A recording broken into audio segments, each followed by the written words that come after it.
So yeah, this just happened. Maybe just a few minutes ago.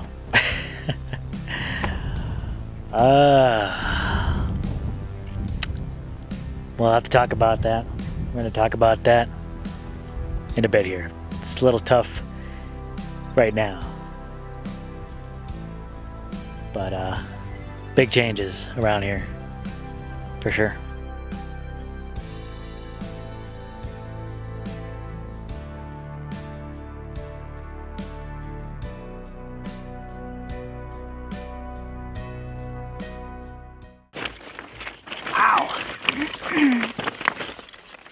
Whose idea was it to sit on a bunch of rocks?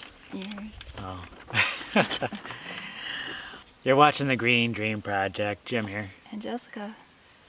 And as you can see from the clip I showed and from what's behind us, the face of the Green Dream Project has been forever changed now. We are down yet another person. So Grace left us yesterday. Of course, we had Peter out here before, but now they're both gone. It's been an interesting experience. This month it's May 2019, and it marks an anniversary for us, right? Yeah, pretty soon, coming up, will be a full year living out on the land. Yeah. Probably a couple more weeks. Full year off-grid. Full year. One full year of off-grid living. That's coming up soon. And it's been a rough year. Yeah. For reasons that we weren't expecting.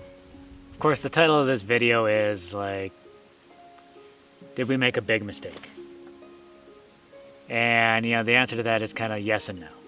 We invited Grace and Peter to come out here and live out with us and kind of help them out in times when they were having trouble.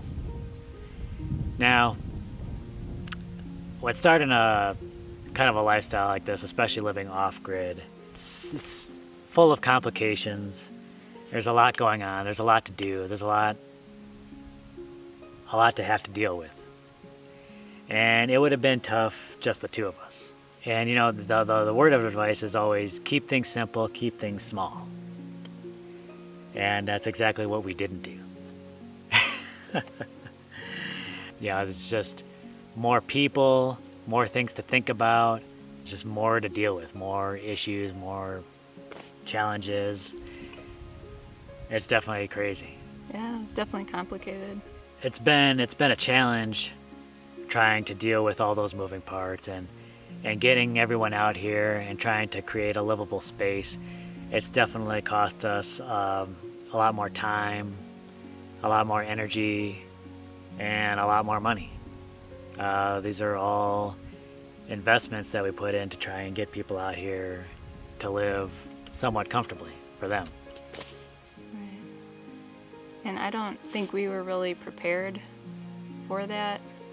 Now, living off-grid, that was surprisingly simple for us because we've been planning this move for years. So mentally and physically we were prepared for that. Yeah, this was not a move that we made lightly. We spent a lot of time thinking and preparing ourselves.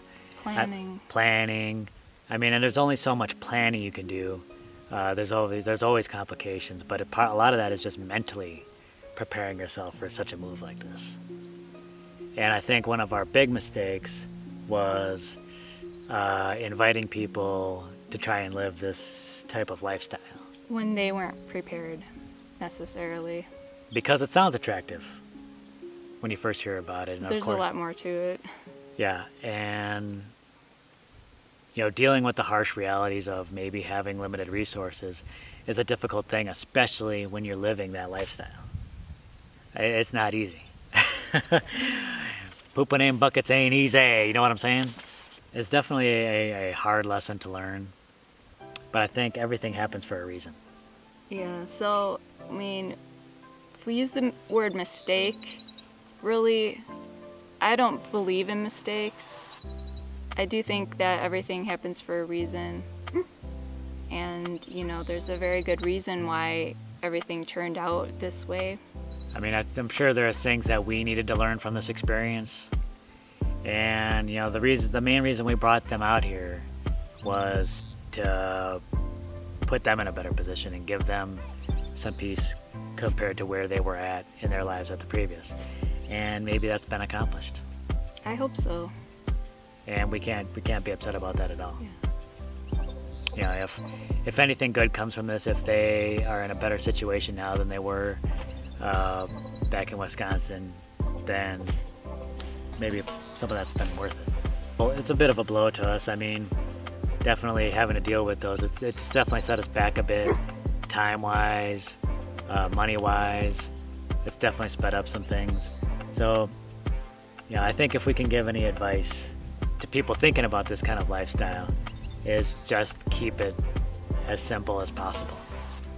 Be cautious. If you're one person, that's the best, because then you only got to deal with yourself. But definitely if you're a couple, then be all in together. You know what I mean? Yeah. You can trust a spouse and stuff like that. But definitely don't take on, you know, if you can avoid taking on extra people beyond that, that's probably the best way. You really have to be able to work closely together and have people that are very like-minded, who are willing to, you know, support each other. And if different people have different plans, different agendas, it's not going to work out. Yeah, it's not going to work. And that might actually be tougher with family, you know. Yeah, definitely. You know, I think like you always hear the advice, you know, keep it, like when you're building with natural building or urban building, it's like keep it small. And that's exactly what you should do when doing off-grid living, is start simple, start small, start slow. It's all about the simple life. Yeah. So as far as our setbacks, we're not really going to be hurting too much. Obviously, it's a bit of a financial blow, but nothing that we've put in place is going to go to waste. Yep. So obviously our solar system is a little beefier than we might need, but sometimes it's better to have a little bit more than you need than not enough. So when Grace was here, we kind of struggled a little bit energy-wise. We kind of had to be a little bit more cautious during the night and stuff like that. But now that we don't have to worry about any of that, we can run anything we want, as much as we want, almost. Honestly, this system kicks a lot of derriere, especially if it's just the two of us. And the water catchment system we're setting up. Yeah, I mean, when I think of like when I was designing this thing, it was designed to try and catch water, to try and maybe help 4 people out here. This thing is a monstrosity. Now we're gonna have so much water, it's gonna be ridiculous. We gotta find a place to put it all. Where are we gonna put it all? Yesterday was a tough day. Yesterday was tough. It's always tough to see a family member, someone you're close to, kind of leave your lives. But both Peter and Grace are still close. They're not that far away, and we're still gonna see them.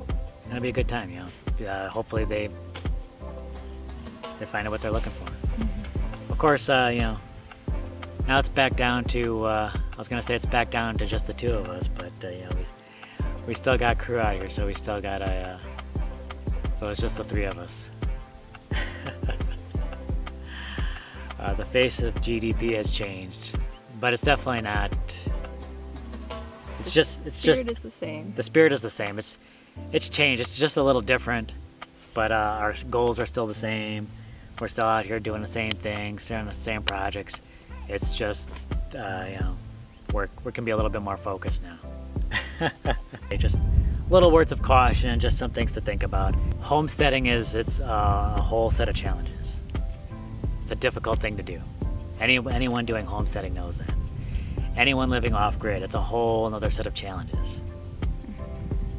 And bringing these things together is just another set of challenges, and doing these things in the desert is another set of challenges on top of that. So bringing multiple people out into this situation is just so many moving parts, so many moving wheels, and it would have been tough to try and keep that all together. Keep it simple. All right.